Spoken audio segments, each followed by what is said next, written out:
بسم اللہ الرحمن الرحیم۔ السلام علیکم ناظرین، میں ہوں احسن امین راجہ اور آپ دیکھ رہے ہیں پروگرام کشمیر ڈیبیٹ۔ ناظرین، آج ہمارے مہمان ہیں عبدالحمید لون، حریت رہنما ہیں، اور آپ کو بتائیں کہ حریت رہنما ہو کر مطلب کہ بڑا اہم کردار ادا کر رہے ہیں کشمیر کے جو ایشوز ہیں، اور مطلب کہ صحیح معنوں میں آپ کہہ سکتے ہیں کہ اسلام آباد کے اندر جو مسائل ہیں کشمیر کے حوالے سے، جو انسانی حقوق کی خلاف ورزیاں کی جا رہی ہیں، ان پر بہترین طریقے سے آواز اٹھا رہے ہیں۔ اور دوسری جانب آپ کو بتائیں، ہمارے دوسرے مہمان سینئر صحافی راجہ عثمان طاہر بھی ہمارے ساتھ موجود ہیں، آزاد کشمیر کے حوالے سے اور اسلام آباد کے حوالے سے آپ کو بتائیں کہ ایک باخبر صحافی کا کردار ادا کر رہے ہیں۔ سر، آپ بہت مہمانوں کو ویلکم کرتے ہیں پروگرام میں۔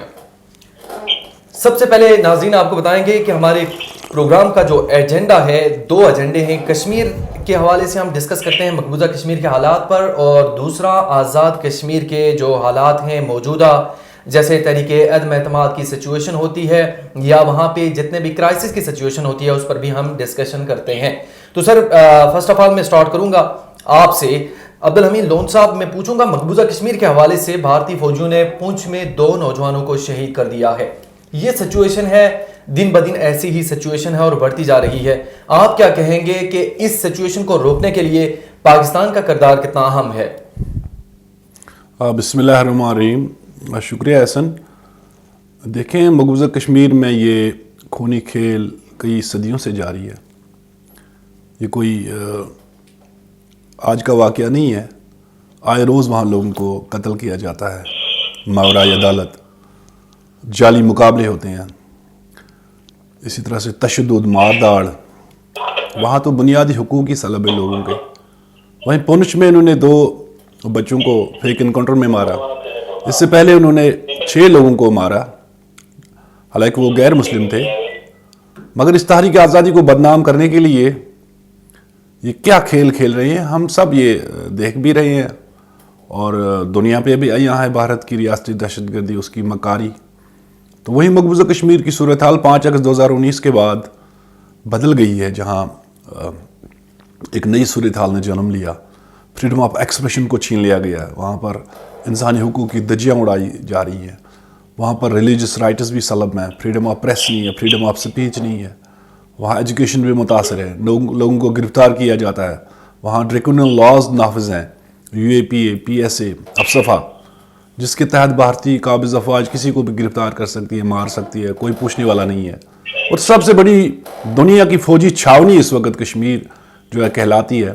تو وہاں آپ خود اندازہ کریں، جہاں ہر چوراہے پہ، ہر گھر کے باہر فوجی کھڑا ہو، ہر ناکے پہ فوجی کھڑا ہو، اور لوگوں کی تذلیل ہو، خواتین کے ساتھ دست درازی ہو، بے حرمتی ہو، چادر اور 4 دیواری کا تقدس بھی پامال کیا جاتا ہے۔ تو وہیں کشمیری دنیا کی طرف دیکھ رہے ہیں کہ بین الاقوامی برادری شاید آگے آئے گی، جہاں ورلڈ باڈی اس کی ضامن ہے، یونائٹڈ نیشنز۔ تو اگر ہم پاکستان کے کردار کا دیکھیں تو پاکستان کی کشمیر کاز کے حوالے سے کاوشیں بڑی قابل تحسین ہے۔ پاکستان ایک تو فریق بھی ہے، ہمارا محسن بھی ہے، وکیل بھی ہے۔ تو وہیں ہم سمجھنا چاہتے ہیں کہ آج جہاں کشمیری جو ہے نا وہ برسر پیکار ہیں، 4تھی جنریشن ہماری اس وقت تحریک آزادی کے اندر داخل ہو چکی ہے، اور ان کی زندگیوں کو اجرن بنا دیا گیا، تو وہیں پاکستان کا نوجوان ان کے لیے کام کرے، آزاد کشمیر کا نوجوان ان کے لیے کام کرے۔ پاکستان کا جو ڈیجیٹل میڈیا ہے، الیکٹرانک میڈیا ہے، آپ کی ٹی وی چینل کی وساطت سے دنیا تک ان کی آواز پہنچنی چاہیے۔ تو وہیں حکومت پاکستان بھی شدمت سے اس مسئلے کو بین الاقوامی فورمز پہ اٹھائے، یونائٹڈ نیشنز کے اندر لے جائے، یورپ کے اندر، برطانیہ کے اندر، امریکہ کے اندر، OIC کے اندر، اور زیادہ سے زیادہ لابی کرنے کی ضرورت ہے تاکہ ہم ہندوستان کو پریشرائز کر سکیں، اور اس کی جو ریشہ دوانیاں ہیں، اس کی جو یہ مکاریاں ہیں، اس کی جو چالاکیاں ہیں، اس کو ہم نے ایکسپوز کرنا ہے۔ تو لہٰذا یہ ذمہ داری بنتی ہے۔ تو میں سمجھتا ہوں کہ انشاءاللہ ہم ایک پیج پہ ہیں، اور پاکستان اس مسئلے کو ڈپلومیٹک فرنٹ پہ جارحانہ انداز میں اجاگر کرے گا، اور کشمیریوں کے لیے اپنی آواز بلند کرتا رہے گا، اور اس پہ ہم انشاءاللہ، ہمارا ایمان بھی ہے اور یقین بھی ہے، اور ہونا بھی چاہیے۔ جی صحیح۔ راجہ عثمان طاہر صاحب بھی ہمارے ساتھ موجود ہیں۔ سر، آپ سے میں اس حوالے سے پوچھوں گا کہ مقبوضہ جموں کشمیر میں بھارتی فوجی دن بدن ہر روز، ہر آئے روز وہ نوجوانوں کو شہید کر رہے ہیں. یہ کون سی پالیسی ہے مودی کی؟ اس حوالے سے آپ کیا کہنا چاہیں گے اور کیا آزاد خطہ اس میں کتنا اہم رول پلے کر سکتا ہے؟ بالکل، بہت شکریہ. سب سے پہلے تو دیکھیں، آزاد خطہ جو ہے جس کو تحریک آزادی کشمیر کا بیس کیمپ کہا جاتا ہے، میرے خیال سے جب سے یہ پی ٹی آئی کی گورنمنٹ آئی ہے تو اس طریقے سے تحریک آزادی کشمیر کو اس مؤثر انداز میں اجاگر نہیں کیا جا سکا ہے، اور یہ ہماری بہت بڑی بدقسمتی ہے. جس طریقے سے اجاگر کرنا چاہیے تھا، اور یہ ایک بڑا فیلئر ہے گورنمنٹ کا. حالانکہ کہا جا رہا ہے کہ انہوں نے بہت سارے کام کیے لیکن بجائے لگ کچھ نہیں رہا ہے. دوسرا جو آپ نے کوشچن کیا ہے کہ مقبوضہ کشمیر کی جو صورتحال ہے وہ صورتحال دن بہ دن خراب ہوتی جا رہی ہے. مودی سرکار کا یہی ایجنڈا ہے کہ کشمیریوں کی نسل کشی جو ہے وہ کی جائے، اور اس میں سب سے جو بڑی بات ہے، عالمی برادری کی جو خاموشی ہے وہ انتہائی افسوسناک ہے. عالمی برادری کی جانب سے کھل کے اس کے اوپر بات نہیں کی جا رہی ہے. انسانی حقوق کی جو تنظیمیں ہیں وہ بھی ابھی تک اس طرح نہیں بول رہی ہیں جس طرح سوائے مسلمانوں کے کسی اور کے اوپر اگر ظلم ہو تو تب چیخنا شروع ہو جاتے ہیں. لیکن کشمیر کی صورتحال اتنے عرصے سے ان کے سامنے ہے، لیکن اس کے باوجود عالمی برادری کی خاموشی، یو این کی خاموشی، اور خاص کر امریکہ کی اس حوالے سے جو خاموشی ہے وہ انتہائی افسوسناک ہے. پاکستان کو اپنی پالیسیز جو ہے اس کے اوپر بھی توجہ دینی ہوگی. ہماری خارجہ پالیسی اس طریقے سے مؤثر نہیں ہے جس طرح بھارت کی جو خارجہ پالیسی ہے، جس طرح انہوں نے عالمی دنیا کو اس کشمیر کے معاملے پہ اور دیگر ایشوز کے اوپر ان کو قائل کیا ہے. تو ہم عالمی برادری کو قائل کرنے میں ناکام رہے ہیں. یہ ایک بہت بڑا فیلئر ہے. اس کے ساتھ ساتھ جو ہمارا آزاد خطہ ہے، جو تحریک آزادی کشمیر کا بیس کیمپ ہے، وہ اس طریقے سے اپنا کردار ادا نہیں کر سکا ہے. حکومت کی جانب سے ابھی تک کوئی سمجھ نہیں آ رہی ہے، کوئی واضح پالیسی نہیں ہوئی ہے کشمیر کے حوالے سے. کشمیر کے حوالے سے اس کے ساتھ ساتھ جو اوور آل جو حکومت کے معاملات ہیں اس حوالے سے بھی ابھی تک ان کی کوئی پالیسی واضح نہیں ہو سکی ہے.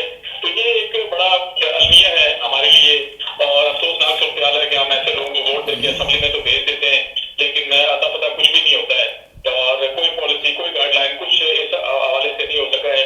ہونا تو یہ چاہیے تھا کہ اتنا عرصہ ہو گیا گورنمنٹ کو بھی اقتدار سنبھالے ہوئے، اور کشمیر کے حوالے سے نہ کوئی سیمینار ہوا ہے، نہ کوئی آل پارٹی کانفرنس ہوئی ہے، نہ دنیا بھر میں جا کے اس مسئلے کو اجاگر کیا جا سکا ہے. خاص کر جو مقبوضہ کشمیر کی صورتحال ہے پوری دنیا بھر میں، اگر پاکستان کی جانب سے کچھ اس میں اس طرح کردار ادا نہیں کیا جا سکا، لیکن اگر جو آزاد کشمیر کی حکومت ہے وہ پوری دنیا میں جائے، جا کے اس مسئلے کو اٹھائے، وہاں پوری دنیا میں اس کو اٹھانا چاہیے. اور خاص کر اب دوبارہ پچھلے کئی روز سے جس طرح قتل و غارت گری شروع کی ہوئی ہے، آئے روز ہم دیکھ رہے ہیں کہ نوجوانوں کو شہید کیا جاتا ہے، کشمیری نوجوانوں کو وہاں پہ. تو اس حوالے سے اس طرح جو میڈیا کے اندر بھی خاص کر صورتحال جو ہے وہ اس طرح سامنے نہیں آ رہی ہے. اور حکومت کا یہ کام ہوتا ہے، جو پاکستان کی گورنمنٹ ہے، آزاد کشمیر کی گورنمنٹ ہے، کہ اس کو مؤثر انداز میں اجاگر کرے، اس کو مؤثر انداز میں اس مسئلے کو اٹھائے، تاکہ عالمی دنیا کو بتایا جا سکے کہ جتنا ظلم و جبر ہو رہا ہے ان مقبوضہ وادی میں، اس کی تمام تر ذمہ داری جو مودی سرکار کا کون سا ایجنڈا ہے، اور عالمی برادری کی جو خاموشی ہے، فل اسٹار خاموشی، وہ کیوں ہے.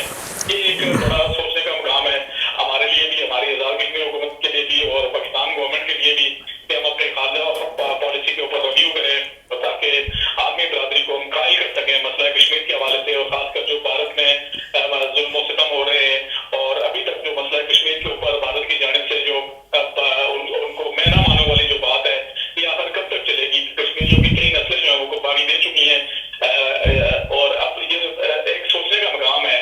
اور جب تک ہماری جانب سے مؤثر جواب نہیں دیا جاتا یا مؤثر خارجہ پالیسی نہیں بنائی جاتی تو ہمیں ان مسائل کا سامنا کرنا پڑے گا.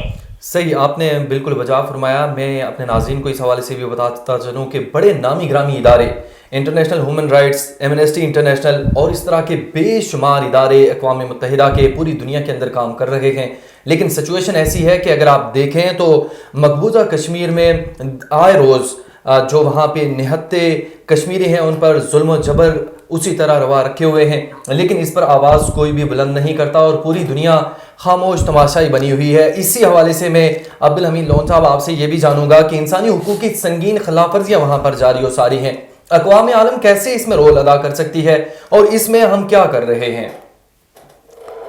دیکھیں، مقبوضہ کشمیر میں جو ہیومن رائٹس وائلیشنز ہو رہی ہیں، اگرچہ یونائٹڈ نیشنز کے ہیومن رائٹس کمیشن نے 2 دفعہ اس حوالے سے رپورٹس بھی جاری کی ہیں، ایمنسٹی انٹرنیشنل یا ایشیا واچ یا واچ ڈاگ نے بھی کشمیر کے حوالے سے رپورٹس جاری کی ہے. وہی ہندوستان نے ان اداروں کو کبھی ایکسیس نہیں دیا وادی کا کشمیر کا، وہاں کے حالت زار کو وہ دیکھتے. تاہم یہ سارا جو ہے یہ ہندوستان کے لیے پریشانی کا باعث رہا ہے جو رپورٹس آئی ہے. وہیں بین الاقوامی برادری نے کوئی پریشر بھی نہیں کیا ہندوستان پہ، جہاں ان کے جو فورسز اہلکار ہیں یا جو فوجی افسران ہیں وہ وار کرائمز میں ملوث ہیں، وہ وہاں پر ماس ریپس میں ملوث ہیں، وہ وہاں پر جعلی مقابلے روز جو ہے نا وہ کرواتے ہیں. اور وہیں کشمیر کے اندر جہاں کنن پوش پورہ کا واقعہ ہوا یا آسیا اور نیلوفر کا واقعہ ہوا، چھٹی سنگھ پورہ کا، بہت سارے ایسے ہیں. آج تک لواحقین کو انصاف نہیں ملا. کل ہم نے سوپور میسیکر منایا، اور یہ 93 میں جب آکوپیشنل فورسز نے 60 سے زیادہ لوگوں کو اندھادھند فائرنگ کر کے مارا، بس کو روکا، اس میں جو پیسنجرز تھے ان کو مارا، اور پورے سوپور کے جو مارکیٹ تھی اقبال ٹاؤن، اپنا اقبال مارکیٹ، اس کو جلا دیا، گھروں کو، رہائشی مکانات کو. مگر آج تک ان چیزوں کا نہ ازالہ ہوا اور نہ انصاف ملا کشمیریوں کو. تو وہیں ان اداروں نے اگرچہ احسن طریقے سے کام کیا اور ان چیزوں کو زائل کیا اپنی رپورٹس کے دوران، تاہم یونائٹڈ نیشنز کی ذمہ داری بنتی تھی کہ وہ ہندوستان کو پریشرائز کرتے، وہاں پر کوئی فیکٹ فائنڈنگ مشن جاتا، وہاں پر انٹرنیشنل میڈیا کو ایکسیس وہ دیتے، وہاں پر ہیومن رائٹس آرگنائزیشنز جاتی، وہاں کوئی غیر جانبدار ادارہ جاتا، تاکہ یہ جو ماس گریوز ہے، یہ جو لاپتہ افراد ہیں، ان کے حوالے سے وہاں تحقیقات کرتے. تاہم سری نگر کے اندر جو ہیومن رائٹس آرگنائزیشنز ہیں، جو سول سوسائٹی سے وابستہ لوگ ہیں، جو ہیومن رائٹس ڈیفینڈرز ہیں، انہوں نے جب ان گمنام قبروں کے حوالے سے بات کی، ہیومن رائٹس وائلیشنز کے حوالے سے بات کی، ماس ریپس کے حوالے سے بات کی، تو ان کو نشانہ بنایا گیا UAPA کے تحت اور انہیں گرفتار کیا گیا. وہ ہندوستان کی جیلوں میں ابھی آپ دیکھیں. خرم پرویز ایک نامی گرامی ہیومن رائٹس ڈیفینڈر ہے، ان کا قصور یہ ہے کہ انہوں نے ان چیزوں کی تحقیقات کی، اس کا نوٹس لیں، اور ہندوستان نے اس کو گرفتار کیا. اسی طرح سے احسن اوتو ہے، اور وہ بھی ہیومن رائٹس ڈیفینڈر ہے. انہوں نے جو فیک انکاؤنٹر رچائے گئے کشمیر کے اندر، پونچھ میں ایک مصطفیٰ کا جب فیک انکاؤنٹر کیا گیا جو آزاد کشمیر سے تعلق رکھنے والا تھا، تو اس پہ جب احسن اوتو نے آواز اٹھائی اور اس کو گرفتار کیا گیا. اور جہاں سٹوک وائٹ نے وار کرائمز میں ان افسران کو، بھارت کے فوجی سپہ سالار کو، یا جو ان کا وزیر داخلہ ہے، اس کو وار کرائمز کا مرتکب قرار دیا، تو وہیں احسن اوتو کو اسی پاداش میں جو ہے نا وہ گرفتار کیا گیا. تو یہ حالت ہے. جب بھی کوئی اخبار لکھتا ہے، جب بھی کوئی صحافی لکھتا ہے، وہاں پر تو سوشل میڈیا پہ بھی پابندی ہے، وہاں پر تو بالکل آواز جو ہے نا کسی کی بھی آپ کو سنائی نہیں دے گی، وہاں خاموشی ہے، وہاں جو ہے نا وہ زبانوں پہ تالے لگا دیے گئے ہیں، لوگ خوف ہراس کے ماحول میں ہیں. تو وہی یہ ہندوستان، ہم سمجھتے ہیں کہ یہ ہندوستان کی شکست ہے، ہندوستان کی بھوکھلاہٹ ہے. وہ ان حربوں سے، ان ہتھ کنڈوں سے، گولی اور بندوق کے زور پہ اس انڈیجنس موومنٹ کو دبا نہیں سکتا ہے، وہ اس حقیقت کو جھٹلا نہیں سکتا ہے. تو لہٰذا جتنا جلد وہ سمجھ لے، جتنا جلد وہ اپنے آپ کو بچانا چاہے وہ بچا لے.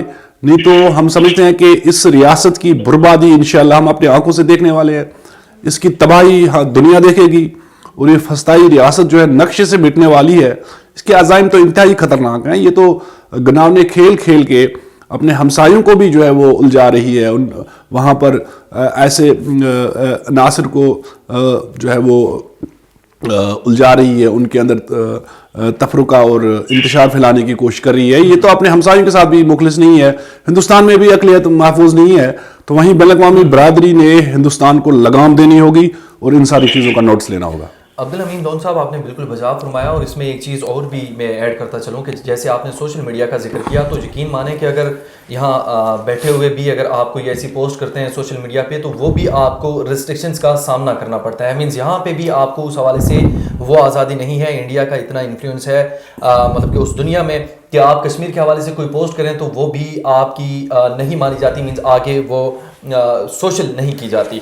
تو یہ بھی بڑا ایک المیہ ہے. میں عثمان طاہر صاحب آپ کی جانب بڑھوں گا، اور آپ ایک باخبر صحافی ہیں، آپ سے آزاد خطے کے حوالے سے بھی کچھ میں جاننا چاہوں گا. تحریک عدم اعتماد کی گونج چل رہی ہے، آپ کیا کہیں گے کہ تحریک عدم اعتماد کامیاب ہو سکے گی یا نہیں؟